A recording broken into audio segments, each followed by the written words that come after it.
All right, so it was that time once again to buy the new Pro Wrestling Illustrated magazine. And I wasn't really going to do a video on this magazine because I thought, well, what could I really say? It's about the annual Tag Team 100 list. I could probably have a field day with that. And I might down the road. Who knows? But I did find something in this issue, March 2024, Pro Wrestling Illustrated magazine with Tony Storm on the cover, that was kind of irritating. I think to hardcore fans, it might be irritating too, what I'm going to show you. Okay. This. Center Ring with Laura Brubaker. Now, nothing against Laura Brubaker. I don't know her. I don't really know anything about her except for what I'm going to read to you in what she said. Now, she's been with PWI since 2018. That's 5 years. Okay, 5 years in writing for a magazine or taking pictures, whatever she does, whatever. It says what she does. She's the art director, main graphic designer of PWI. So there it is. She does that. Now, she has her usual things. Last book I read, favorite movie, best thing I ever ate. Okay, that's cool. I have no issues with that. That's something that they do always in these situations when you're getting to know someone better in these magazines. What I really want PWI readers to know about me, here it is, folks. And I quote, I know very little about pro wrestling other than what I've read in the magazine, but I am a fan in spirit and learning more every day. Let me read that again. I know very little about pro wrestling other than what I've read in the magazine, but I am a fan in spirit and learning more every day. Okay.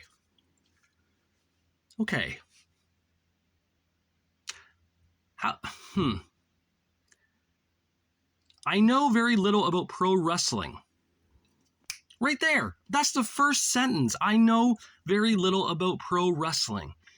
What does she do? She works for a wrestling magazine. I know very little about pro wrestling. Wow. Now, I don't care if she's a graphic designer or art director, whatever that is, whatever. I don't care about that. But to go into a magazine that you work for and straight out say to the readers, who, by the way, are buying your magazine, spending their hard-earned money to pick up said magazine, purchase it and bring it home to read, that someone works for them who doesn't know a thing about pro wrestling. That would be like, okay, for example, and I'm going to do a little rant here, but I really don't care. I know jack shit about superhero stuff. Okay, I'm letting the cat out of the bag. I'm not a superhero guy. I don't watch the movies. I know very little. My friend Zeke Zanzibar, he's big into it. My friend Jim Bob the Dead, he's big into it. So if I have any questions, I'll ask them. And they can kind of tell me, because I don't know. Now, I wouldn't write for a magazine about superheroes if I was, without being a fan. I just couldn't do it. You got to be a fan of the thing you're doing when you're working at something that's like this, right? I just couldn't be working at a superhero magazine and putting out monthly editions and not knowing who these characters were or the history. That's just, it's disgusting. It's stupid. It's ridiculous. Now, like I said, this Laura Brubaker girl, she might be the nicest, sweetest girl ever. Honestly, she might be. And judging by her photo there, she seems like a sweet girl. I mean, she has that innocent look like that she'd be like nice and whatnot if you ran into her. And that's cool. But to say to your audience, I know very little about pro wrestling, other than what I'm reading in these magazines. And that right there isn't very good either, because, as I've said before, the PWI magazines now, all right, I might as well dive into this. Perfect example. I went through this. And we have a story here. This is good. Here we go. Okay. Let me get this up a bit so you can see this. And new Pan-African World Diaspora Wrestling Champion. What the fuck is that?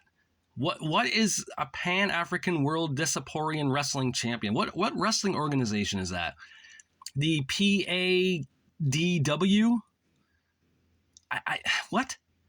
But PWI made sure to do a story on it that you can see in the photos where there's about 20 fans in the audience. My guess is Dave Meltzer said this may have been a 4.5, 5-star match, right? I mean, why else is this being mentioned? I don't know. I've never even heard of this organization or this title. Now, if you look back at old wrestling magazines from the 80s and 90s, because that was my era, I'm sure the 70s would be the same way. Your wrestling stories were kayfabe, sometimes some truth, maybe a little bit of truth, because I think in every kayfabe story there's a little bit of truth to it, right? I mean, honestly, there is. Look back at the whole Bret Hart, Shawn Michaels fiasco in '97, right? They didn't really like each other. There's the stories you read about them were true, but there was a kayfabe element to it, and that was cool. And they covered, the WWF, they covered the NWA, they covered Florida, they covered Texas with World Class, they covered Mid-South with Bill Watts. These were organizations that we knew as readers back then. And you want to know why we knew that as readers? Okay, I'll give you a hint why. Let's see here. Let me find it. Actually, this is a better example right here. Okay.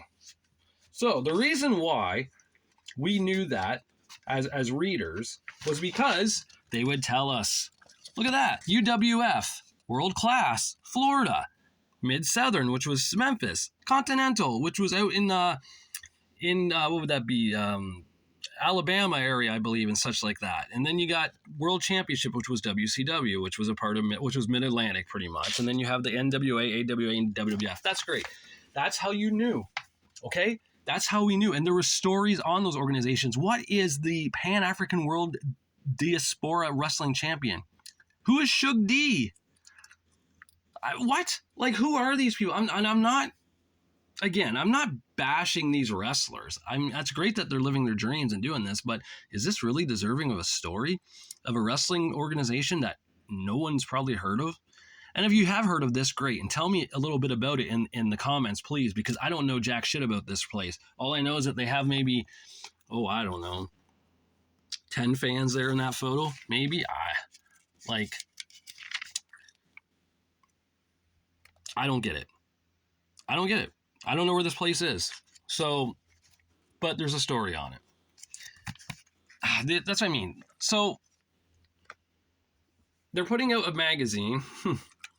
Oh, sorry, got my finger there.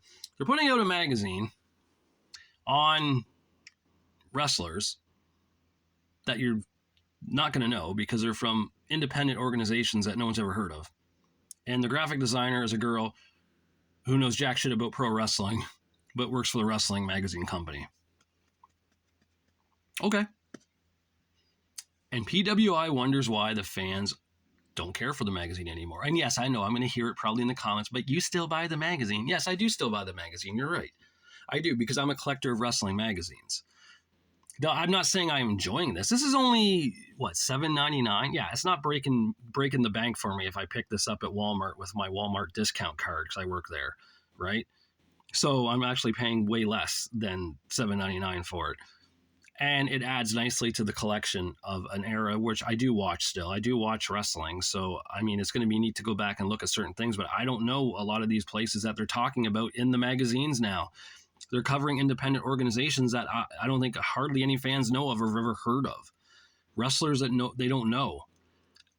And as a friend of mine who runs a YouTube channel called Pro Wrestling Mags, and check that YouTube channel out if you haven't yet. It's a really great channel with a lot of magazines from the 60s, 70s, 80s, and whatnot. He once said that a magazine sells based on who's on the cover. You want a good cover. You want someone that the fans are going to know. Perfect example. Why in the world, when CM Punk came back to AEW and wrestling in general, like what was that, 3 years ago now? Why wasn't he on the cover of the magazine? CM Punk is back, right? That should have been the cover. It wasn't, And I don't know.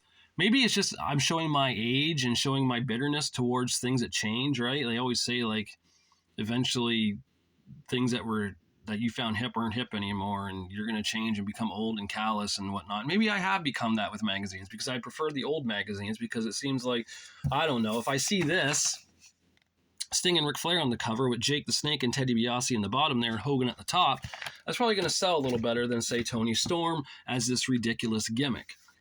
And I mean, some people don't watch AEW. And do people really know that Tony Storm's even there? And I don't know. It's just the hardcore fans are going to know, but a lot of times they need to have big name stars on these magazine covers. And the only time I can think of PWI really doing that was like a few years ago, where they had Roman Reigns and The Rock on the cover, saying like a what if these two went at it and wrestled. But, people see The Rock, Dwayne Johnson on the cover, they might be interested and pick it up to buy it. And Roman Reigns is kind of a big name now, so maybe he kind of transcends into the, culture life of non-wrestling and actual entertainment and whatnot, like a John Cena and even a CM Punk now, right? But I digress. This magazine is what it is. It's clearly written and put together by non-wrestling fans or wrestling fans who love the independent stuff that no one's ever heard of, and probably get down on their knees and bow and pray to Dave Meltzer every night as some sort of god. That's just my 2 cents on that. Anyways, hope you enjoyed this one. I know it's kind of a weird one today. It seemed kind of weird. I was going through this. I was skimming through it, just killing time. And I saw that. And again, let's get that quote. Where is it here? If I can find it again. Oh man, now I lost it. See, she must have heard I bashed her. There it is.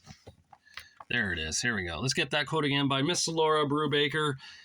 I know very little about pro wrestling other than what I've read in the magazine, but I'm a fan in spirit and learning more every day. A fan in spirit as well. Nothing beats being a fan in spirit. You know what that means? That means you're not really a fan. That means you're phoning it in. Okay? I'm a fan in spirit every time the Super Bowl happens because I don't watch football. Yeah, I said I don't watch football. I'm not a football guy. I'm a hockey guy. But I'm just saying, when you say something like, I'm a fan in spirit, you're pretty much saying that you're not a fan. So, thanks, Laura Brubaker. Again, probably a nice girl, probably means well. She did not do herself any favors by saying that in a wrestling magazine to its faithful buyers.